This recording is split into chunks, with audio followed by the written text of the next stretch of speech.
Good morning to all. Myself is Kavitha, Assistant Professor from PG and Research Department of Mathematics, the Standard 5 Works Rajaratnam College for Women, Sivakasi. In this lecture, we are going to know about the orthogonality in the vector space. This is the content of my talk. First, we shall see what is the motivation for defining orthogonal and orthonormal vectors. Next, we see some examples and important properties of orthogonal and orthonormal vectors. Next, we shall discuss the benefits of having orthonormal bases. And finally, we are defining what is called the Gram-Smith orthonormalization process. And from this Gram-Smith orthonormalization process, we can construct an orthonormal basis from any given basis. So, algebra and analysis are the two major areas of mathematics. In algebra, we discuss about algebraic structures such as groups, rings, vector spaces, fields and so on. In analysis, the story is totally different. We can talk about the length of a vector, distance between two vectors and the angle between two vectors. So, there are some special classes of vector spaces such as an inner product space and normed space that induces the notions such as the length of a vector and the distance between two vectors. So, in an inner product space, we actually have a vector space structure, that is an algebraic structure, and in that algebraic structure, we can define the length and the distance between two vectors that are the terms that we have in analysis. So, this inner product space combines our algebraic structures and the terms that we have used for analysis also. So, before entering into the definitions of inner product space, let us recall what does a dot product on an Euclidean space mean. So, here in R2 we are having 2 points x, that is the pair, ordered pair x1 comma x2, and y, that is y1 comma y2. Then the dot product on x and y is defined by x1 y1 plus x2 y2. Then the length of the vector x is actually defined geometrically from the figure 1. In figure 1, I have marked the point x1 comma x2, and then the x-axis has a measurement x1 and the y-axis, and in the y coordinate we have a x2. So, by using Pythagoras theorem, we can actually find the diagonal by using square root of x1 square plus x2 square. The length of the vector is defined in terms of the dot product as square root of inner product of x comma x. So, that is equal to square root of x1 square plus x2 square. Similarly, the distance between two vectors x and y is defined as square root of x1 square x1 minus x y1 the whole square plus x2 minus y2 the whole square. This is also expressed geometrically in figure 2. Here x1 comma x2 is one point and y1 comma y2 is another point. Then the x axis has a coordinate y1 minus x1 and the length of the y coordinate is y2 minus x2. Again, by using the Pythagoras theorem, we can find the diagonal as square root of x1 minus y1 the whole square plus x2 minus y2 the whole square. The distance between two vectors is also represented in terms of the dot product as square root of inner product of x minus y comma x minus y. And the angle between two non-zero vectors x and y is obtained by cos theta equal to inner dot product of x comma y divided by square root of dot product of x with x and y with y. Here we are taking a non-zero vectors because in denominator we are putting x comma x and y comma y, that is the dot product between x and x and y and y.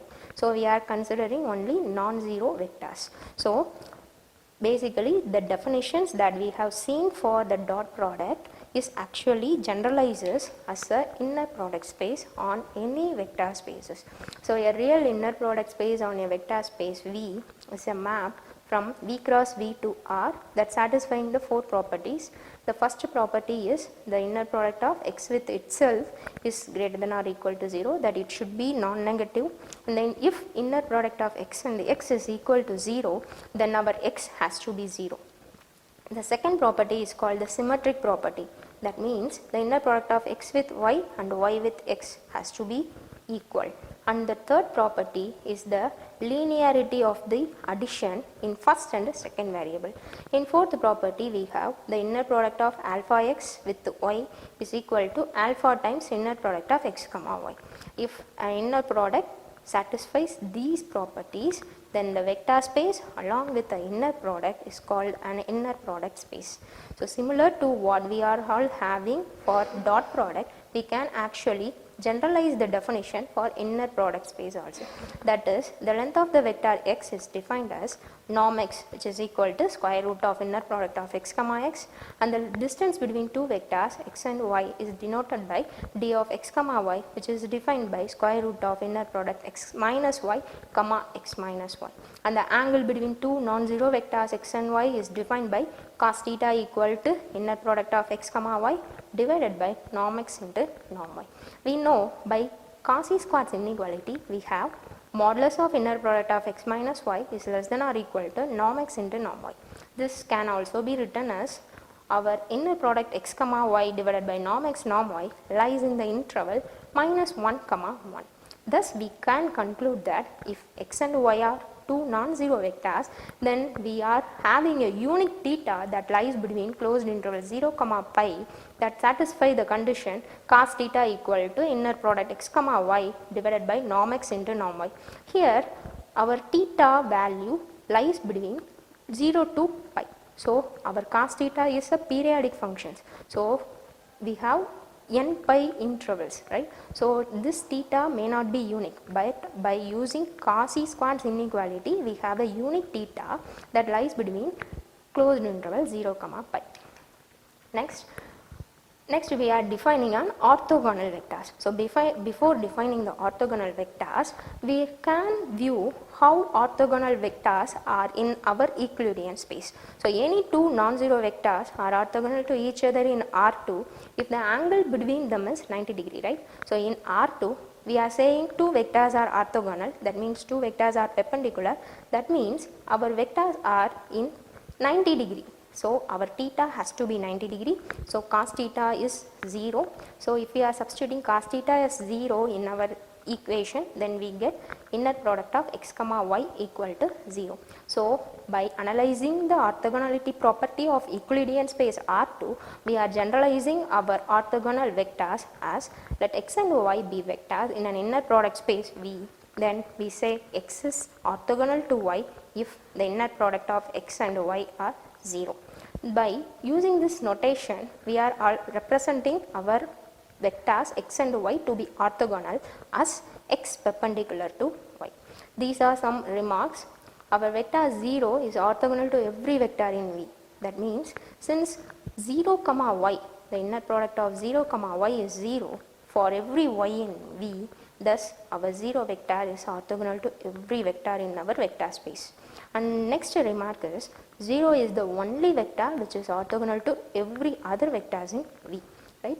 So suppose there exists another non-zero vector, say x, which is orthogonal to every other vectors in V, then the vector x with itself, that is the inner product of x with itself is 0, implies that our x has to be 0. This is the definitions of the inner product space. So our x has to be 0, which is a contradiction. So this proves that 0 is the only vector which is orthogonal to every other vectors in V. So these are some examples. Here I am taking V as x comma y and u as y comma minus x in R2. Then I have to show that these two vectors are orthogonal to each other. That is, I have to claim the inner product of v comma u is 0. So I am calculating the inner product of v comma u. Then it gives first coordinate with first coordinate, multiple each first coordinate. So x, y, and then second coordinate with second coordinate. This is the standard dot product that we have defined in R2. So if we are perform inner product v comma u, then I have 0. Similarly, if I consider the point 1 comma 0 comma 1, 0 comma 3 comma 0 and 1 comma 0 comma minus 1 in R3, then these three vectors are orthogonal to each other.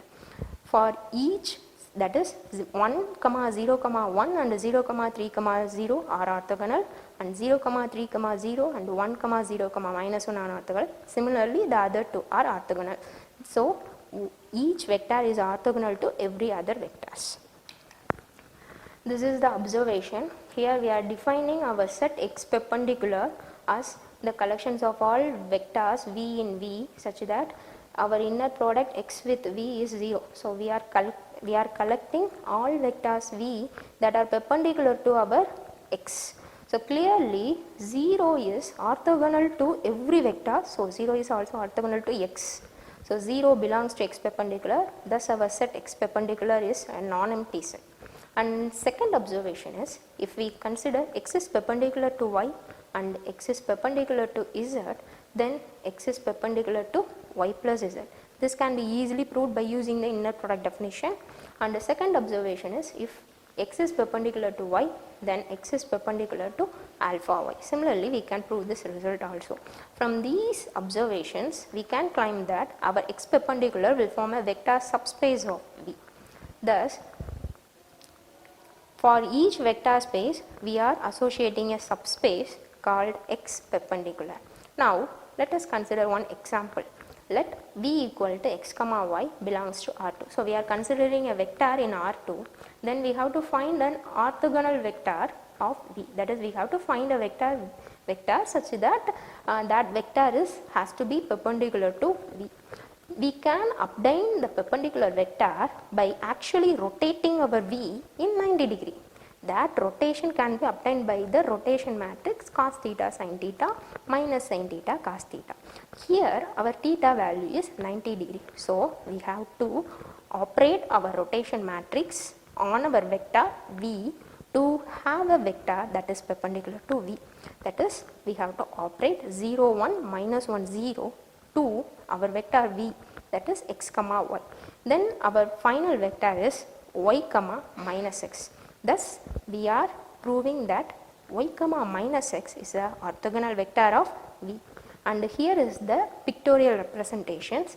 Our vector is represented in red color line, and set of all vectors that are perpendicular to our vector V is represented in green color. So this V perpendicular forms a subspace that is generated by a vector B Y comma minus X. So it is a vector subspace of dimension 1. So in R2 we are considering one vector and the set V perpendicular, then V perpendicular is a vector subspace of dimension 1. Similarly, in R3, if we are having a vector B as X, Y, Z, then V perpendicular is nothing but collections of all alpha, beta, gamma such that alpha be X plus beta Y plus gamma Z equal to 0. That is, it is nothing but a plane that passing through the origin and X, Y, Z. And clearly, this plane is of dimension 2. So, in R2, if we are considering X perpendicular, then it is a vector subspace of dimension 1. In R3, if we are considering X perpendicular, then it is a vector subspace of dimension 2. So, next we are claiming a theorem in which V is an inner product space over R and W is the collections of all vectors V that are perpendicular to X for a fixed non-zero X in V. Then our dimension of W is nothing but dimension of V minus 1. Here is the proof. We are considering a transformation T from V to R by T of V equal to inner product of X comma V. Then by definitions of the inner product space, our T is a linear map. Now we are considering the kernel of T. Kernel of T is nothing but the collections of all elements in our domain such that T of V equal to 0. That is nothing but collections of all elements in our domain such that the inner product of X comma V equal to 0. That is nothing but our W set, isn't it? Right. So next we are considering X to be a non-zero element. So our image set of T is not equal to singleton 0. Thus our image of T is a subspace of R implies image of T equal to R. Thus the dimension of image of T is 1. Now we are applying the rank nullity theorem. It says that dimension of E equal to nullity plus rank. That is dimension of kernel of T plus dimension of image of T. Here we are claiming that dimension of image of T is 1. Therefore, the dimension of kernel of T is dimension of V minus 1. Thus, in a general inner product space V, if we are considering X perpendicular, then it is a vector subspace of dimension dimension of V minus 1. So next we are moving into the orthogonal set. Let V be an inner product space and a set S of vectors in V is said to be orthogonal set if two distinct vectors in S are orthogonal. So if we are having a set S which is a subset of V, then to say the set S is an orthogonal set, what we have to check if any two distinct vectors in S are orthogonal. So if we are taking any two non-equal elements in S, then they have to be orthogonal. So this is one theorem that says if we are considering our set S as set of all V1, V2, etc. Vn, and this set is a orthogonal set of non-zero vectors. So here V1, V2, etc. Vn are not zero, and it is the set of orthogonal elements, right, in an inner product space V. Then our S is a linearly independent set. So in this theorem we are proving that our orthogonal set is actually a linearly independent set if the orthogonal elements are non-zero. So here is the proof. So to prove our set S is linearly independent, we have to prove that the linear combinations equal to 0 implies each scalar is 0. So I am considering the linear combinations alpha 1 V1 plus alpha 2 V2 etc. alpha n Vn as 0. Then I am considering the inner product of alpha 1 V1, alpha 2 V2 etc. alpha n Vn with Vi. Here I am substituting the linear combinations as 0 because I am assuming that, right. So 0 comma Vi, that is 0. Right. So in the left hand side, by using the property of inner product space, I am just splitting our inner product space. So finally I am get alpha 1 V1 comma Vi plus alpha 2 V2 comma Vi etc. alpha n inner product Vn comma Vi, which is equal to 0. Since our set S is orthogonal, our V1 and V2 are perpendicular. Similarly, V1 and Vi are perpendicular, V2 and Vi are perpendicular, and there is a vector Vi such that Vi and Vi are not perpendicular, right. So we are end up with alpha I into Vi comma Vi, that is equal to 0. So every other pairs are 0, right. This is due to our S is a orthogonal set. Thus here each Vi are not 0, right, because we are considering only non-zero vectors of orthogonal set. So here each Vi is non-zero. Thus inner product of Vi comma Vi is non-zero, but the product of alpha I and Vi comma Vi is 0. Thus we are having alpha I equal to 0. This holds for each I. Thus we are proving alpha I equal to 0 for every I. Thus each scalar is 0. Thus we are claiming that the linear combinations equal to 0 implies each scalar is 0. Thus our S is a linearly independent set.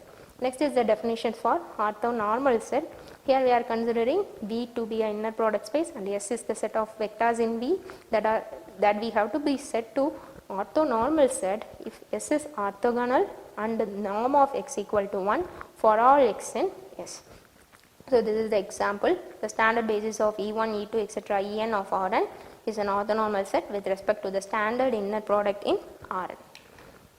So next we are going to the definition of orthogonal basis. So the basis in an inner product space is said to be orthogonal if it is satisfies the orthogonal property. That means inner product of Vi comma Vj equal to 0 for every I not equal to j. So this is one theorem. In this theorem we are considering V1, V2 etc. Vn as the orthonormal basis for an inner product space V, and our V is the linear combinations of V1, V2 etc. Vn. Then each scalar as alpha k can be determined by inner product of V comma Vk upon norm Vk the whole square. So in this theorem we are actually taking an orthonormal basis. We are not at all taking a basis, but we are considering an orthonormal basis. So any orthonormal basis will give the scalar representations. So this is one of the important theorem on orthonormal set, right. So now we are considering V comma Vk, inner product of V comma Vk. For V we are substituting the linear combinations, and by using the inner product space, definitions of the inner product space, we are just splitting our inner products, and as our set V1, V2 etc. Vn is an orthonormal set, each V1 comma Vk, V2 comma Vk and Vn comma Vk, all these inner products are 0. Thus we have only alpha k into Vk comma Vk. The inner product Vk comma Vk can be replaced as norm Vk the whole square. Thus our alpha k is nothing but inner product of v comma vk divided by norm vk the whole square. So this theorem says that if we have an orthonormal basis and the scalar representation and the linear combination representation of our v can be obtained by scalars alpha k, which is equal to inner product of v comma vk divided by norm vk the whole square. Next is the definition for orthonormal basis. The basis v1, v2, etc. vn of v is said to be orthonormal if the inner product of vi, vj equal to delta ij. Here delta ij is nothing but the Kronecker delta that takes the value 1 if I equal to j and 0 if I not equal to j. So in the theorem 1.2, if we are considering a orthonormal basis, then our alpha k is nothing but inner product of v comma vk divided by 1, because in orthonormal basis the norm of each vector is 1. So our alpha k is reduced as v comma vk. That is our next theorem. If v1, v2, etc. vn is an orthonormal basis of an inner product space v and our v is a linear combinations of v1, v2, etc. vn, then our alpha k is v comma vk, that is the inner product of v comma vk. This is one of the benefit of having an orthonormal basis. By the definition of basis, what we have, every element of v in capital V there exists a scalar alpha I such that our v can be represented as a linear combinations of v1, v2, etc. vn, right? But we have no clue to how to find these scalars, right? We have no clue how to find these scalars. But in case of orthonormal basis, we can explicitly find scalars by using the theorem 1.3 as alpha k equal to inner product of v comma vk. Now the question is whether every finite dimensional inner product space over R has an orthonormal basis. Of course the answer is yes. We can actually construct an orthonormal basis from any given basis by using Gram-Smith orthonormalization process. So if we are if we are having a finite dimensional inner product space, then surely a basis exists, right? So from this basis we can actually construct an orthonormal basis by using Gram-Smith orthonormalization process. So before entering into Gram-Smith orthonormalization process, let us see what does an orthogonal projection of a vector v onto a vector u mean. So here we are having two vectors v and u, and both are non-zero in an inner product space V, and W be the orthogonal projections of our V on U. Then our W is a vector that is on U, that is the orthogonal projection of V. So W is equal to TU, that is W is a vector on the line U, so it is some scalar multiple of U. Now to find a W, it is enough if we find T, right? So we have to find T, right? So now applying cos theta equal to adjacent by hypotenuse side formula, we get cos theta as norm W into norm V. For W we are substituting TU and we are taking T outside, thus we get cos theta equal to T into norm U by norm V. From this we are calculating the value of T as cos theta into norm V into norm U. Now substitute the formula for cos theta as the inner product of V comma U divided by norm V into norm U into norm V by norm U. Cancelling out norm V and norm V, then we are finally getting inner product of V comma W divided by inner product of U comma U.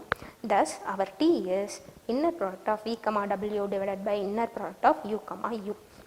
Now substituting the value of T in our W, then we get W equal to inner product of V comma W divided by inner product of U comma U into U.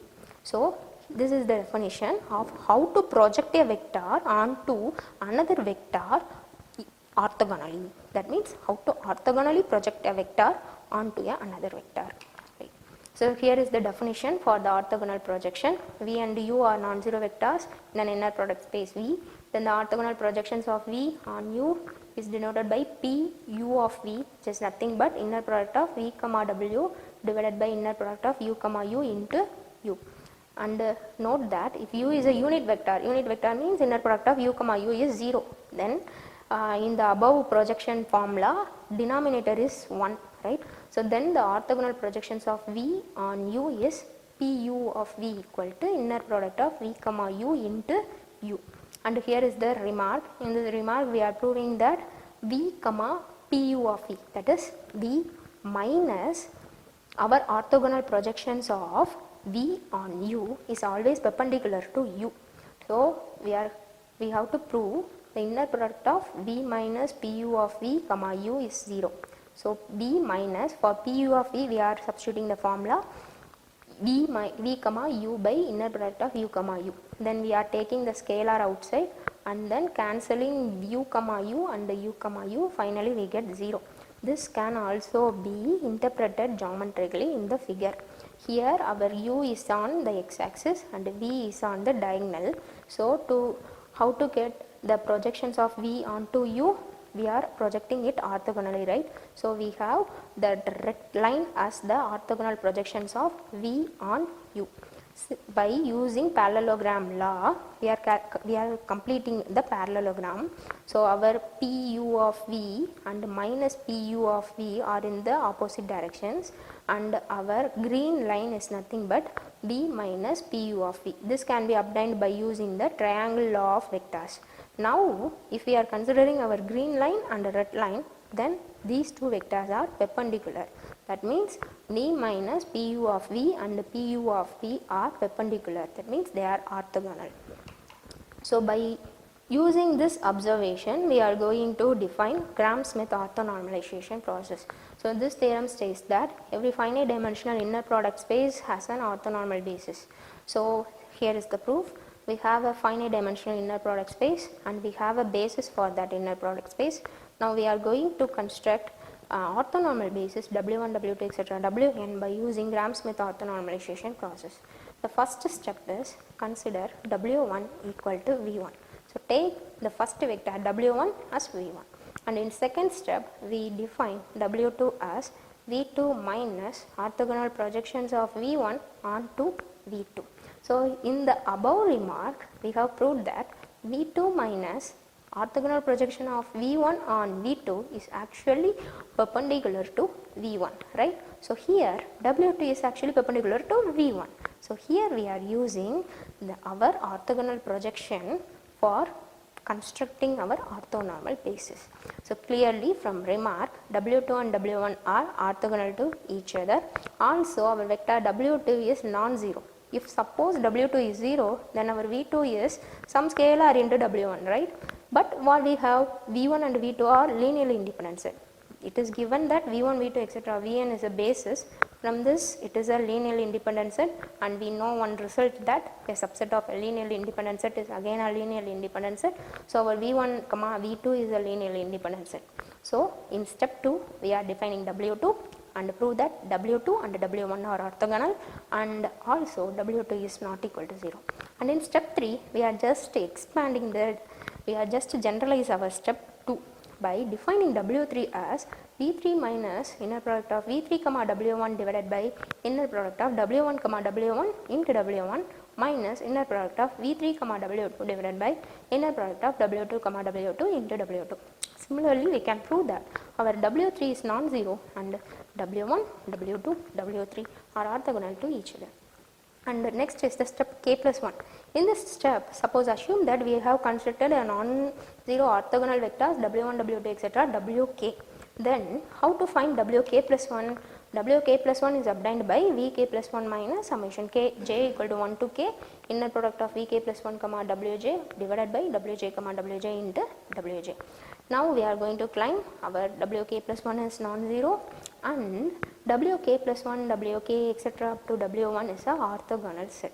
So suppose if wk plus 1 is 0, then we know that vk plus 1 is a linear combinations of w1, w2 etc. wk, and each w1, w2 etc. wk is a linear combinations of v1, v2 etc. vk. So finally we get vk plus 1 is a linear combinations of v1, v2 etc. vk. But it is a contradiction because it is a subspace of a linearly independent set v1, v2 etc. vn. So it is also linearly independent. So which is a contradiction. Thus our wk plus 1 has to be 0. Next we have to prove that wk plus 1 is orthogonal to each vector preceding it, that is w1, w2 etc. wk. So I am considering the inner product of wk plus 1 and wi, and I am substituting the value of wk plus 1 from equation 1 and then by using the inner product definition, I have just splitting the inner product, and since w1, w2 etc. wk are orthogonal, I am getting only the vector wi comma wi, and all wj comma wi are 0. Thus cancelling wi comma wi, then we get inner product of vk plus 1 comma wi minus inner product of vk plus 1 comma wi, and that is equal to 0. Thus we are claiming that in this process we can construct a non-zero orthogonal set w1, w2 etc. up to wn.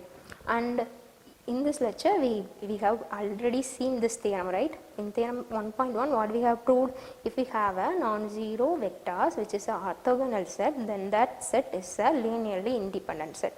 Then by applying the theorem 1.1, this orthogonal set is linearly independent. And we also know one more theorem, that if a linearly independent set having this,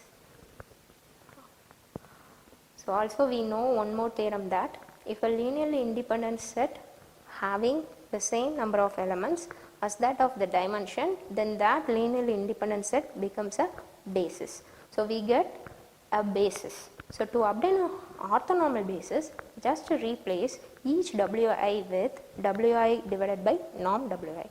And here is one example problem. Apply Gram-Smith process to construct an orthonormal basis for R3 with the standard inner product space, and the given bases are V1, V2, V3. So first step is take W1 as V1, that is 1, 0, 1, and find norm W1 the whole square, that is nothing but the inner product of W1 with W1, that is 2, and then find V2 comma W1, that is also 2. Now how to find W2? There is a formula for W2. W2 equal to V2 minus inner product of V2 comma W1 divided by W1 comma W1 into W1.